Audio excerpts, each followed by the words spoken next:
Maghreb Orient Express à la résidence des Pins à Beyrouth, dans un lieu emblématique de l'histoire du Liban. C'est ici que fut proclamée il y a 95 ans l'indépendance du Grand Liban. Bienvenue à tous à la résidence de l'ambassadeur de France pour célébrer le mois de la francophonie avec le Liban. 3 invités avec nous dans MOE.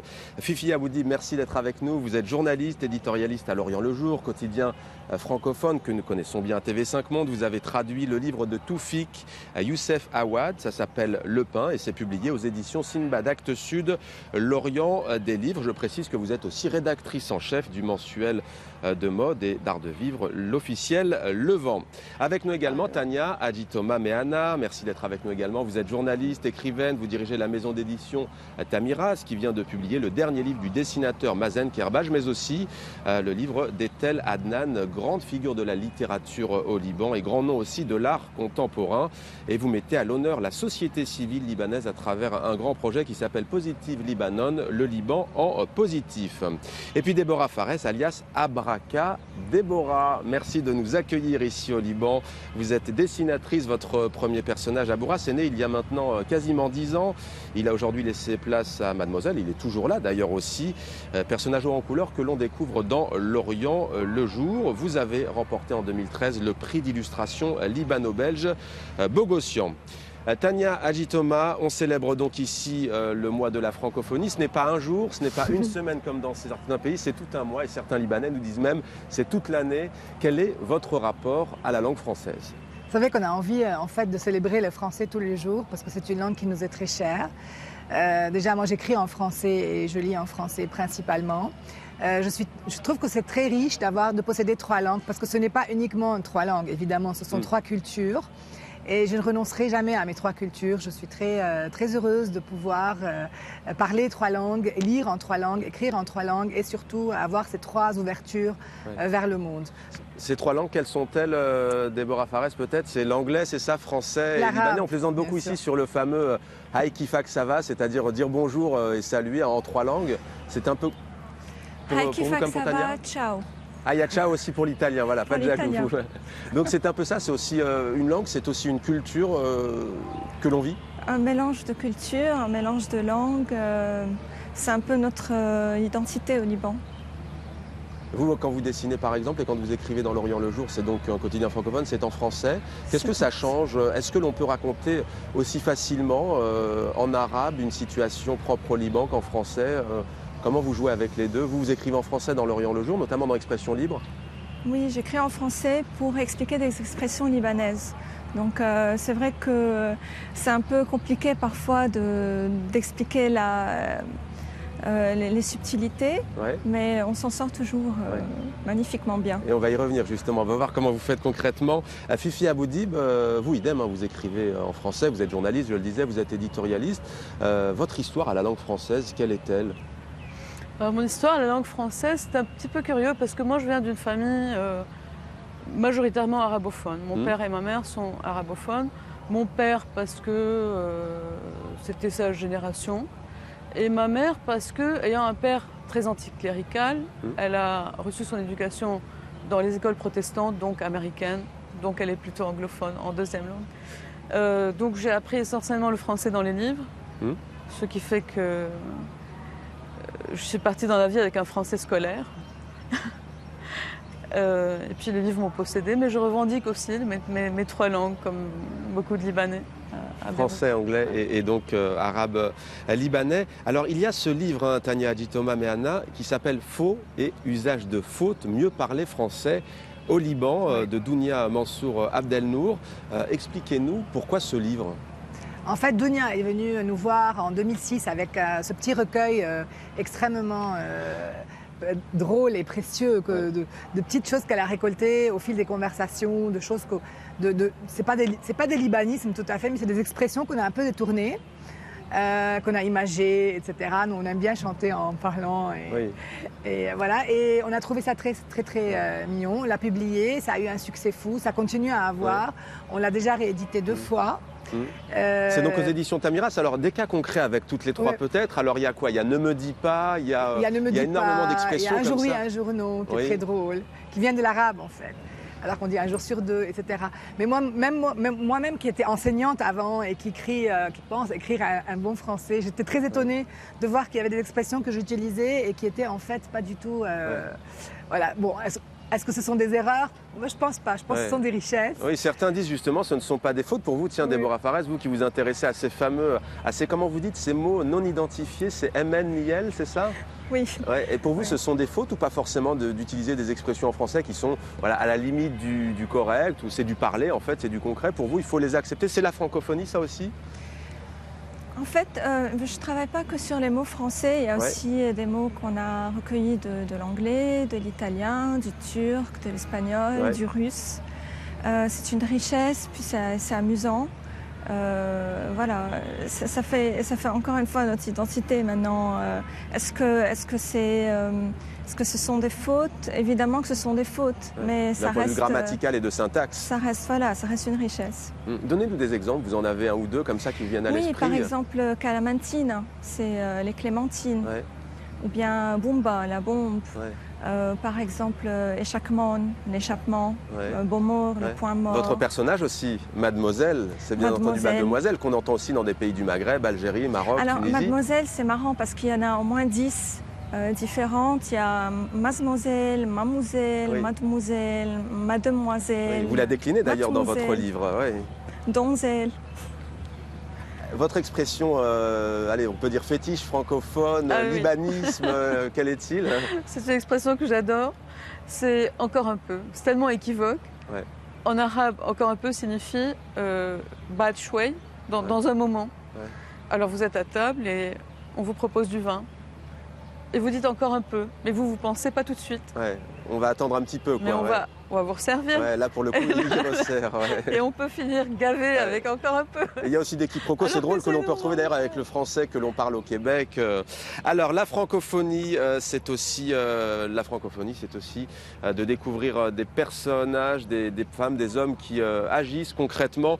On va aujourd'hui découvrir ensemble Sarah Beydoun, qui a créé une marque de sacs qui s'appelle Sarasbag, qui sont portés par notamment l'épouse de George Clooney, Amal Clooney, qui sont portés par des actrices comme Nadine Labaki, réalisatrice également, ou encore par la comédienne française Catherine Deneuve, par la reine Rania de Jordanie. Mais vous allez le voir, derrière l'entreprise commerciale, il y a tout un projet social, puisque Sarah Beydoun a voulu venir en aide à ces femmes reléguées, emprisonnées, qui ont, pour certaines d'entre elles, été prostituées. L'aventure est née il y a 15 ans. Nous sommes allés à sa rencontre. Regardez, on se retrouve juste après. J'ai fait des études en sociologie et pour rédiger mon mémoire, j'ai passé 6 mois comme volontaire auprès des femmes qui passent dans des situations difficiles et qui essayent de se réintégrer dans la société. Je me suis rendu compte que ces femmes ne peuvent s'en sortir que si elles suivent des formations professionnelles. Alors j'ai commencé un programme de réhabilitation dans la prison de Baabda. J'ai commencé à leur fournir les matériaux premières nécessaires pour la production de nos créations et à les entraîner sur tous les travaux manuels comme le crochet, la broderie, les paillettes. Et c'est ainsi qu'a commencé l'aventure de Sarasbag. Avec le temps, ces femmes commençaient à sortir de prison. Alors, on s'est mis à sélectionner les plus douées d'entre elles et de les faire travailler avec nous aussi. Ces femmes travaillent de leur foyer et font travailler d'autres femmes dans leurs environnements. Ainsi, le network de Sarasbag compte 200 femmes déjà. On travaille avec 2 prisons, le prison de Baabda et le prison de Tripoli. C'est une idée qui a commencé comme un engagement social et avec le temps est devenue une entreprise commerciale, mais qui a toujours comme but de supporter une cause sociale. Alors Sarah, vous faites partie de cette société civile libanaise très active. Il y a un contexte régional tendu, violent, et pourtant donc la société civile est toujours debout. Comment l'expliquez-vous ? Je crois qu'à cause du manque de support gouvernemental, la société civile essaye de son mieux de combler ce vide. Dans mon cas, quand je faisais mes recherches, je me suis rapprochée de ces femmes et j'ai senti le plus j'entendais leurs histoires, le plus je m'impliquais et je sentais que je ne pouvais pas juste tourner le dos et rien faire. Je suis très fière de mon parcours. Sarasbag, c'est du fait main à la mode. On crée des sacs qui emploient et met en valeur l'artisanat. Sans sacrifier la finition, le goût esthétique et aussi les techniques modernes. Je travaille maintenant avec une équipe qui est hautement professionnelle, de designers dans le marketing, dans le design, dans la distribution. Et c'est grâce à cette équipe qu'on a pu positionner Sarasbag là où il est. Je crois que les femmes qui portent mon sac sont plutôt des femmes qui veulent soutenir la cause féminine et qui sont fières de faire travailler d'autres femmes dans le besoin. Il y a un acte militant. Oui. Et rendez-vous également sur Internet, sur le site dédié à cette émission pour en savoir plus sur Sarasbag. Et Chantal et Elie Partamian sont notamment allés à la rencontre d'une ancienne détenue qui travaille chez Sarasbag depuis maintenant 15 ans, c'est-à-dire depuis le début de l'aventure. Fifi Aboudib, on vient d'entendre Sarah Beydoun qui fait l'éloge de la vitalité de la société libanaise. Elle évoque un vide politique parfois, donc il faut combler ce vide, dit-elle, le pallier. Est-ce que vous êtes d'accord avec elle ? Oui, tout à fait. Le Liban a toujours eu un état dysfonctionnel entre clientélisme, corruption, lenteur administrative, etc. Donc pour que les choses se fassent, on n'a jamais attendu qu'elles viennent du côté officiel. Ouais. Ce qui fait que le Libanais, quelque part, c'est une bénédiction déguisée, est un des peuples les plus débrouillards du monde. Entre système D, initiative privée. Tania Jitoma Meana, vous, cette société civile, vous la mettez à l'honneur et en lumière à travers votre projet Positive Libanon, le Liban en positif. De quoi s'agit-il au juste ? Voilà, moi j'ai toujours été très optimiste et très amoureuse de mon pays. Et en tant que journaliste, j'étais toujours sur le terrain. Pendant 15 ans, j'étais sur le terrain. Et j'allais à la rencontre de ces gens magnifiques dans toutes les régions du Liban. Et j'ai jamais douté de la vitalité de la société civile libanaise, sauf que ça fait 2 ans qu'on est un petit peu désenchanté. Je sens que la société est plus lasse, plus fatiguée.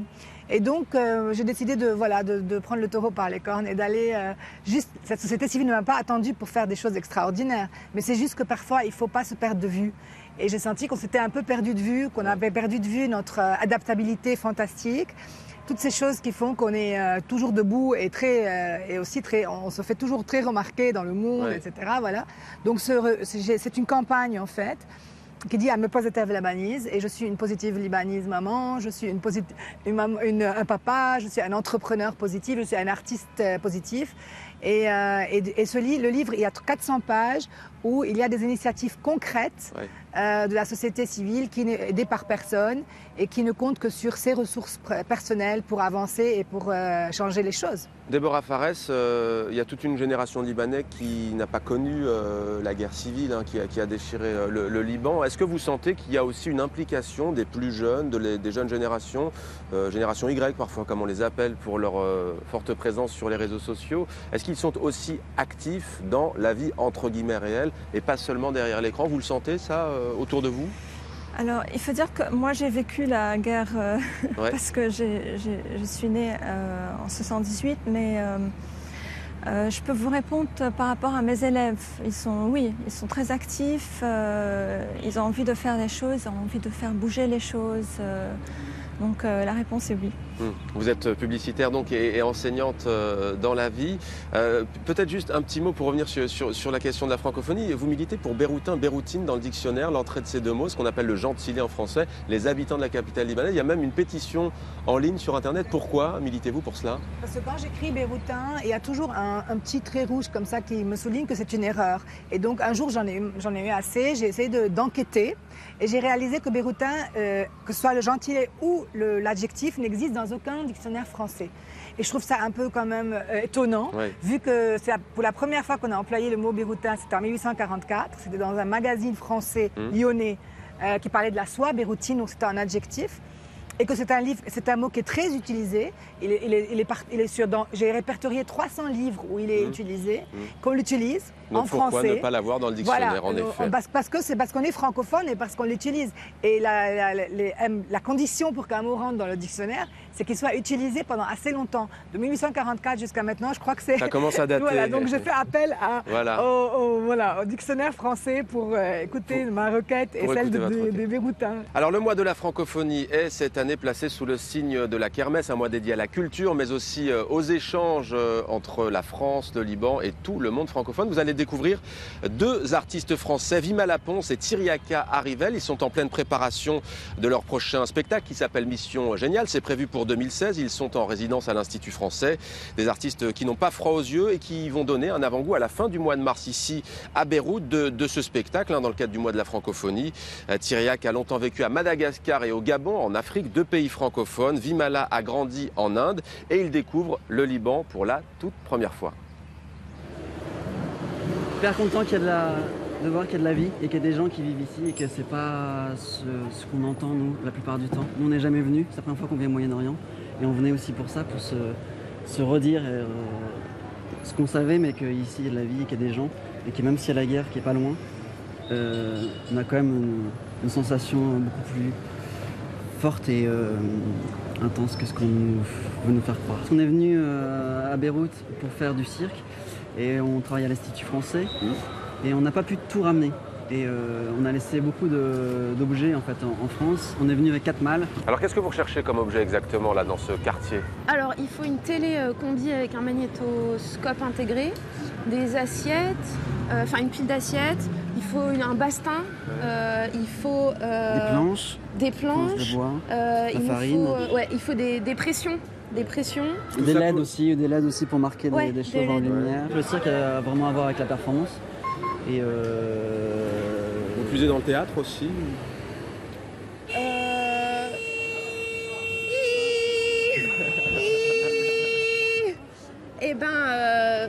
Je pense qu'il y a quelque chose d'ailleurs qui peut vous intéresser, vous, parce que c'est le music hall. Voilà, music hall qui est l'ancêtre de ça. Les caméras? De la télé. Et que là-dedans, en fait, nous, il y a quelque chose qui nous plaît vachement de retrouver en fait cet endroit du pire et du meilleur qui se côtoient. Et du montage aussi. Voilà, alors ici, ça c'est Beyrouth, c'est la conduite au klaxon en fait. Voilà, c'est un truc très particulier. Alors votre art se veut pluridisciplinaire. Quel est ce cirque que vous pratiquez exactement? Quand on parle de la femme coupée en deux, pour nous c'est énorme de couper une femme en deux déjà. Mais ce que ça peut dire, parce qu'après on le voit nous de façon spectaculaire. Oui. Mais après, on sait que c'est pas vrai. Mais alors que si on prend dans le premier sens du terme, c'est quand même très fort. Puis on peut trouver des choses par rapport à la condition de la femme. Je dis n'importe quoi, mais il peut y avoir des échos qui sont très forts.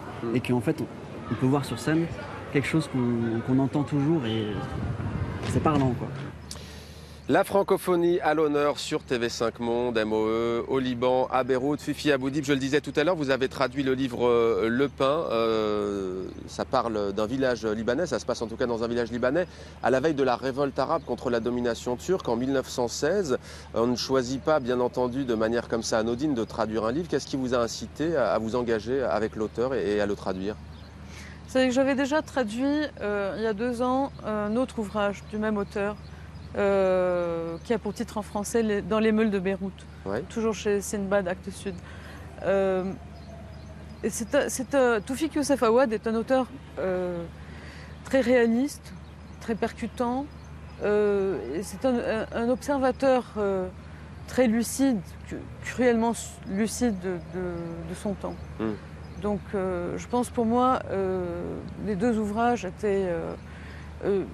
correspondaient à une plongée dans une histoire que je n'ai pas vécue. C'est purement un récit historique ou ça fait écho aussi à la situation que vit le Liban ces dernières années? C'est un romancier, donc il part de situations de la vie quotidienne, mais c'est quelqu'un qu'on pourrait comparer à un Flaubert arabe. Il a ce regard, même un Zola, il a ce regard très cru, très lucide finalement. Il y a aucun... Ce qui est impressionnant en Toufik Youssef Awad, c'est qu'il n'enveloppe rien. Et Déborah Fares, 30% des Libanais seraient francophones. J'ai envie de vous demander comment voyez-vous l'avenir, vous qui vous intéressez de très près, vous le disiez, pas seulement aux mots et aux expressions aux libanismes d'origine française, hein, vous évoquiez aussi ceux d'origine anglaise, les anglophonismes, on pourrait dire notamment, et les italianismes, puisque vous avez dit tout à l'heure ciao. Comment voyez-vous l'avenir de cette langue, la francophonie, ici au Liban? Les plus jeunes, dit-on, ont tendance à aller vers la langue de l'économie, du business, comme on dit, c'est-à-dire l'anglais. Je la vois très colorée. Je pense que ça va continuer et je pense qu'elle a un avenir. En tout cas, on invente des mots aussi. On n'attend pas. On est là. On est très créatif. Ouais. Donc oui, je pense surtout qu'il faudrait faire un travail sur faire rentrer ces mots dans le dictionnaire arabe aussi, quelque part. Nous, on n'a pas d'académie française, d'académie libanaise pour faire un travail sur le langage libanais. Et je pense que ça devrait commencer à l'avenir. Alors j'aimerais faire un dernier tour de table avec vous sur ce qui se passe en France. Et oui, après les attentats qu'il y a eu au mois de janvier, beaucoup de Libanais ici que l'on rencontre nous disent que se passe-t-il en France? Pourquoi désormais vous désignez les citoyens par leur religion supposée? On parle de musulmans aujourd'hui en France, de juifs, de chrétiens, ce qui n'était pas le cas avant. On imagine que dans un pays comme le Liban qui compte 18 confessions, ça fait écho, ça fait réagir. Quel regard portez-vous sur cela? Nous, on est un peu désemparés. Enfin, moi, j'étais très désemparée par ce qui s'est passé en France, parce que pour moi, la France a toujours été une terre de liberté. Et je suis très désemparée aussi par le désarroi des Français. C'est surtout ça. C'est-à-dire, la réaction a succédé aussi à un grand désarroi. Donc moi, je pense qu'il faut peut-être aujourd'hui, je n'ai pas de leçons à donner, mais je pense que peut-être aujourd'hui, il faut qu'on réfléchisse tous ensemble à ce qui ne va pas, à ce qu'a fait qu'on est arrivé à de tels extrémismes partout dans le monde, parce que ce n'est plus une question de guerre régionale. Nous, on a souffert énormément d'une guerre qui nous a isolés, qu'on a appelée guerre civile. On peut en débattre. Et aujourd'hui, ce n'est plus une question de guerre, c'est véritablement un schisme entre le bien, le mal, des extrémismes dans lesquels on s'est retrouvés, inexplicable à mon avis. Il faudrait trouver une explication. Fifi Aboudi, votre réflexion par rapport à ce climat en France? Moi, je suis sidérée par l'importance que commencent à prendre les religions par rapport à la démocratie, la laïcité. C'est quand même, nous sommes dans un siècle où on imaginait la modernité dans la liberté, alors que nous sommes en pleine régression. Déborah Fares, un mot sur cette situation. Est-ce qu'elle vous inspire scepticisme? En tant que dessinatrice, je trouve vraiment dommage de devoir s'autocensurer. Moi, je suis pour la liberté, pour que les gens puissent donner leur avis. Enfin, même s'il s'agit de blasphème, je suis pour l'acceptation de toutes les opinions. Et je suis très triste que des dessinateurs aient payé le prix par leur vie. Merci à toutes les trois. On va terminer comme promis en musique avec Saëlys, une chanteuse, une artiste qui est déjà venue dans Maghreb Orient Express. Elle est aujourd'hui avec nous à la résidence des Pins avec ses musiciens, mais aussi avec la chorale Fayha qui vient de Tripoli. C'est à moins de 100 km de la capitale Beyrouth.